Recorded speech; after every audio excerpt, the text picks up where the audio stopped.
Βάλτε οτιδήποτε σε μια όμορφη συσκευασία και κάποιος θα το αγοράσει. Συχνά δεν σκεφτόμαστε καν τι παίρνουμε από τα ράφια των σούπερ μάρκετ, αλλά κρύβεται κίνδυνος για την υγεία μας ακόμα και σε αυτό. Σας προτείνουμε ποια προϊόντα δεν θα πρέπει να ψωνίζετε ποτέ και γιατί.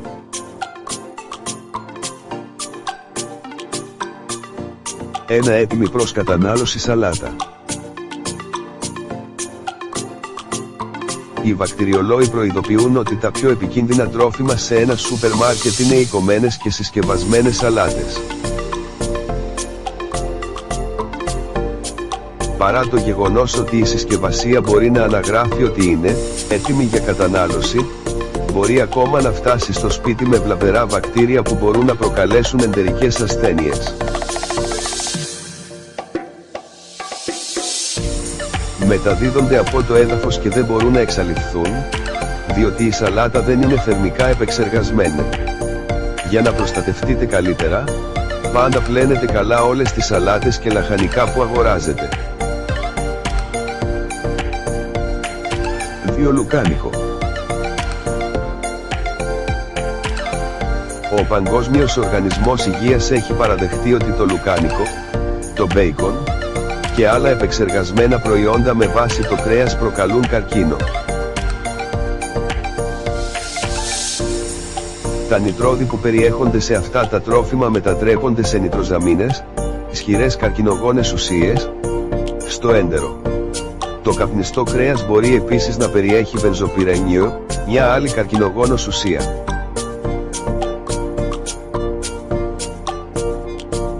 Είναι ασφαλέστερο να αγοράσετε ένα μεγάλο κομμάτι καλής ποιότητας κρέατος, να το μαγειρέψετε μόνοι σας και να το φάτε με σάντουιτς ή σαν ορεκτικό. 3. Εμφιαλωμένο πράσινο τσάι. Μια πρόσφατη μελέτη έδειξε ότι ένα εμφιαλωμένο ρόφημα που λέγεται ότι περιέχει πράσινο τσάι έχει, στην πραγματικότητα, δεν έχει τίποτα κοινό με αυτό. Το πράσινο τσάι είναι γνωστό για τις αντιοξυδοτικές ιδιότητες του και φανταστείτε ότι ένα φλιτζάνι πραγματικό τσαγιού περιέχει αντιοξυδοτικά όσο περιέχεται σε 20 φιάλες του ροφήματος αυτού. Η σύσταση αποτελείται κυρίως από νερό και ζάχαρη, η οποία είναι πιο άφθονη εδώ από όμικρον με τόνο, της τα αναψυκτικά. Είναι καλύτερα να ετοιμάσετε μόνοι σας πραγματικό τσάι και να το πάρετε μαζί σας. 4. Τρόφιμα με πρόσθετα φρούτα. Ψωμάκια με βατόμουρα και γλυκό γιαούρτι μπορεί να φαίνονται ωραία, αλλά αυτό που περιέχουν στην πραγματικότητα είναι γέμιση με φρούτα που είναι εύκολο να παραχθεί και να πωληθεί. Συντηρητικά, αρωματικές ουσίες και πυκνοτικά αποτρέπουν από το να χαλάσουν και αναμειγνύονται με τη ζύμη, και υπάρχουν ελάχιστα πραγματικά φρούτα μέσα σε αυτά. Οι κατασκευαστές γράφουν με ειλικρίνεια ότι περιέχουν 20-40 φρούτα σε τέτοιες γεμίσεις.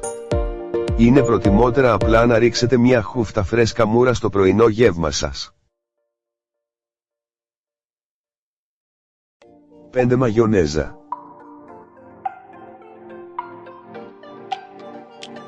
Η μαγιονέζα παραδοσιακά αποτελείται από αυγά, ξύδι, φυτικό λάδι και μπαχαρικά. Τα προϊόντα που αγοράζουμε στα καταστήματα έχουν επίσης συντηρητικά, φροστικές τροφίμων και σταθεροποιητές.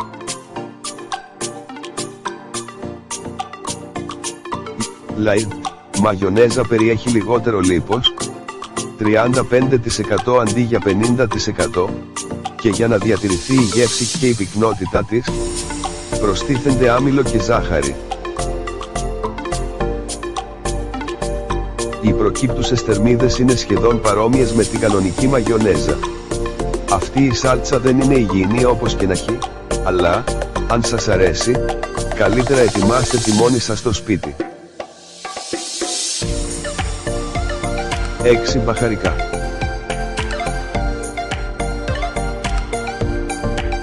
Τα μπαχαρικά είναι εύκολο να αναμειχθούν με φθηνότερα πρόσθετα.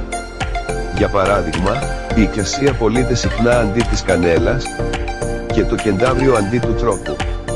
Αγοράστε ολόκληρα μπαχαρικά και αλέστε τα στο σπίτι. Τα μπαχαρικά είναι καλύτερα χωρίς γλουταμικό νάτριο, ένα ενισχυτής γεύσης. Είναι ακίνδυνο, αλλά κάνει τις φυσικές γεύσεις των τροφίμων να φαίνονται άγευστες. Καταναλώνεται τακτικά. 7. Ψωμί. Το ψωμί του σούπερ μάρκετ ψήνεται από χημικώς επεξεργασμένο λευκό αλεύρι, π.χ. με υπεροξίδιο του βενζολίου, που χρησιμοποιείται επίσης για να γίνονται εκρήξεις σε ταινίες.